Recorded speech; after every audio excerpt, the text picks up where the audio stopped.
किया और इस दौरान सीएम योगी ने विपक्ष पर निशाना साधते हुए कहा कि समाजवादियों से आपको बचकर रहने की आवश्यकता है। मैं आपसे आह्वान करता हूं कि डबल इंजन सरकार के साथ चलिए। सुनिए क्या कुछ कहा मुख्यमंत्री। प्रयासों का एक अभियान है और उसी अभियान का हिस्सा बनाने के लिए आज मुझे इस जनपद में आने का अवसर प्राप्त हुआ है। मैं तो आप सबसे यही बात का आह्वान करूंगा, ये डबल इंजन सरकार के साथ चलिए। जिन लोगों ने पहचान का संकट खड़ा किया था, नौजवानों की नौकरी में डकैती डाली थी, अन्नदाता किसानों को आत्महत्या करने के लिए मजबूर किया था, गरीब के राशन को खा जाते थे, उन लोगों को मौका कभी मत देना। ये गरीब विरोधी है, किसान विरोधी है, युवा विरोधी है और महिला विरोधी तो इनका जन्म स्वभाव है, जन्मजात स्वभाव है। कोई उम्मीद नहीं की जा सकती इन लोगों से।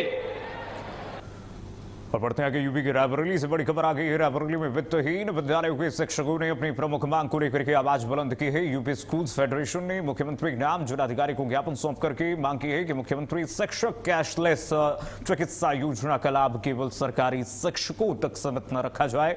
फेडरेशन का कहना है कि सीबीएसई, आईसीएसई और अन्य बोर्डों से संबद्ध वित्तहीन विद्यालयों के शिक्षक और कर्मचारी भी शिक्षा व्यवस्था का अहम हिस्सा है।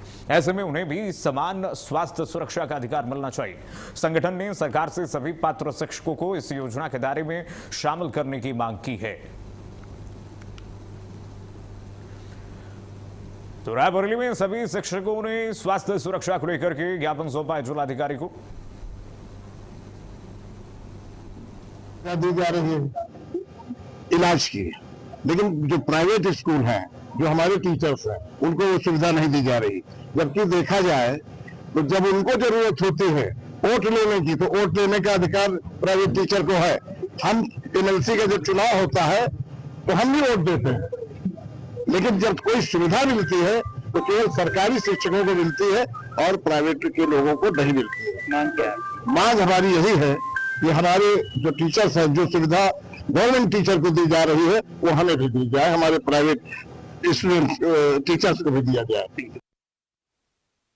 जितने सरकारी स्कूल के टीचर्स हैं उनकी तुलना में 10 गुना ज्यादा शिक्षक प्राइवेट स्कूलों द्वारा समायोजित हैं। रोजगार प्रदेश में बहुत बड़े स्तर पर प्राइवेट स्कूलों द्वारा दिया जा रहा है। सरकारी स्कूल के टीचरों को लाख रुपया, 1.5 लाख रुपया, 75,000 रुपया क्या होता है। हम लोगों की अपनी सीमित आय होती है, इसमें 15,000, 20,000, 25,000 रुपया तक, 30,000 रुपया, 50,000 रुपया तक हम लोग किसी का दे पाते हैं। अगर हम इनके स्तर को देखें तो प्राइवेट स्कूल के टीचर्स की आर्थिक स्थिति बहुत ज्यादा कमजोर है और इनको वो सुविधा नहीं मिल पाती है जो कि सरकारी स्कूल के टीचर्स को मिल रही है। यूपी के झांसी में पुलिस ने मुठभेड़ के बाद संजय सिंह हत्याकांड के मुख्य आरोपी और 25,000 रुपए के इनामी बदमाश हुसैन उर्फ खड्डा को गिरफ्तार कर लिया है। पुलिस की जवाबी फायरिंग में आरोपी के पैर में गोली लगी है, जबकि उसका एक साथी मौके से फरार हो गया। आरोपी के पास से हत्या में इस्तेमाल अवैध पिस्टल, कारतूस और वारदात में प्रयुक्त बाइक बरामद हुई है। पुलिस के मुताबिक प्रॉपर्टी विवाद में हत्या की सुपारी दी गई थी। मामले में अब तक 3 आरोपियों की गिरफ्तारी हो चुकी है और फरार बदमाशों को खोजा जा रहा है। लगातार उनकी तलाशी जारी है। दिनांक 30 जुलाई को प्रातःकाल थाना नवाबाद पुलिस को सूचना प्राप्त हुई कि विगत दिनों 23 जुलाई को हुए संजय हत्याकांड से संबंधित 2 वांछित अभियुक्तों को मेडिकल बाईपास की ओर देखा गया है। इस प्राप्त सूचना के आधार पर तत्काल थाना नवाबाद पुलिस तथा स्वाट द्वारा संयुक्त रूप से क्षेत्र की घेराबंदी की गई। उसी क्रम में मुस्तरा रोड पर ये दोनों वांछित अभियुक्त दिखाई दिए, जिन्हें पुलिस मुठभेड़ के दौरान इनमें से एक अभियुक्त हुसैन उर्फ खड्डा को गिरफ्तार किया गया है, जिसके पैर में गोली लगी है। और यूपी गोरखपुर में जिला अस्पताल से लापता 10 साल की बच्ची की हत्या से सनसनी फैल गई। डायल 112 में तैनात सिपाही पर जिला अस्पताल में बच्ची को अगवा करके उसकी हत्या करने का आरोप लगाया गया है। पुलिस ने आरोपी सिपाही को गिरफ्तार कर लिया है। बच्ची के शव को पोस्टमार्टम के लिए भेज दिया गया है। एसएसपी के अनुसार प्रारंभिक जांच के आधार पर बच्ची के साथ दुष्कर्म की भी आशंका जताई जा रही है। एसएसपी ने कहा कि 24 घंटे के भीतर आरोपी सिपाही को बर्खास्त करने की कार्रवाई की जाएगी और फास्ट ट्रैक कोर्ट के माध्यम से कठोरतम सजा दिलाने का प्रयास किया जाएगा। आरोपी सिपाही 1 साल पहले भी गंभीर आरोपों को युवती से दुष्कर्म और जालसाजी के मामले में उसे गिरफ्तार करके जेल भेज दिया गया था। तो जिला अस्पताल से बच्ची का अपहरण के मामले में इस वक्त डायल 112 के सिपाही पर हत्या का जो आरोप है उसे दबोचा गया है। बच्ची के साथ दुष्कर्म का भी इसके ऊपर आरोप है। आप सभी को विदित है कि 28 तारीख की रात्रि 10 बजे रिंकू शर्मा की बिटिया, जिनका नाम था दीपिका, जिनकी उम्र लगभग 10 वर्ष थी, ये सदर अस्पताल के सामने से इनके द्वारा बताया गया था कि किसी मोटरसाइकिल पे एक वर्दीधारी व्यक्ति द्वारा अपने साथ ले गया है, जो अभी तक लौट के नहीं आई। इस क्रम में पुलिस की कई टीमों को सक्रिय किया गया था, अभियोग पंजीकृत किया गया था।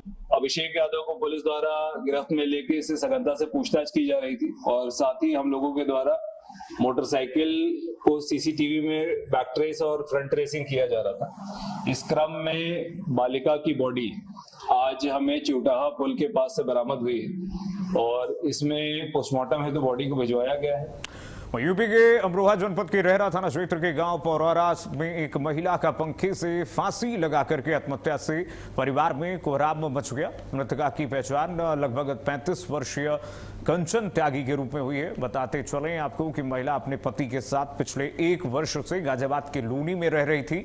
हालांकि घटना की सूचना मिलते ही पुलिस मौके पर पहुंच करके शव को कब्जे में लेकर के पोस्टमार्टम के लिए भेज दिया है। साथ ही मौत के कारणों की गहनता से जांच में पुलिस जुटी हुई है।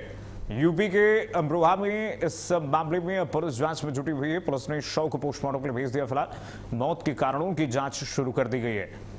यूपी के अमरोहा में महिला का शव फंदे से लटका हुआ मिला, जिसके बाद हड़कंप मच गया।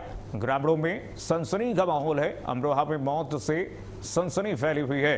पुलिस ने शव को पोस्टमार्टम के लिए फिलहाल प्रथम दृष्टया भेजा है। जांच रिपोर्ट आने की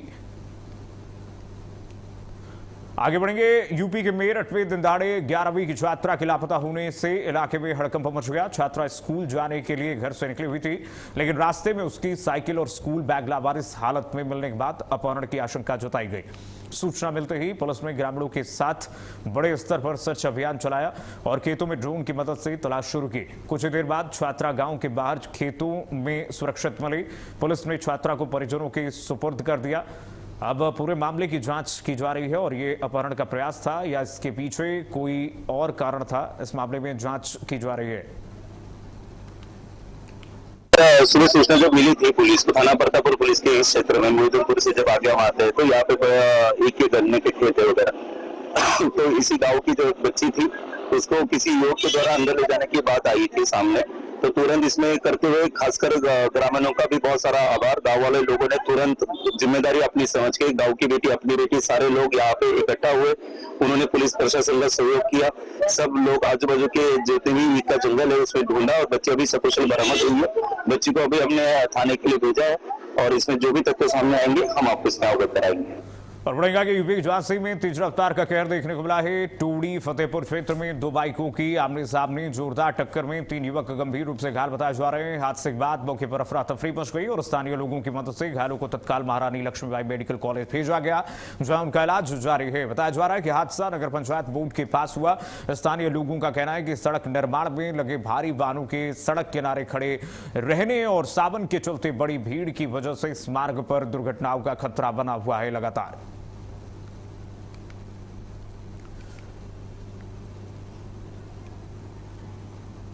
और चलिए देश के उत्तर बस इतना ही। खबरें लगातार जारी, देखते रहिए भारत अपडेट।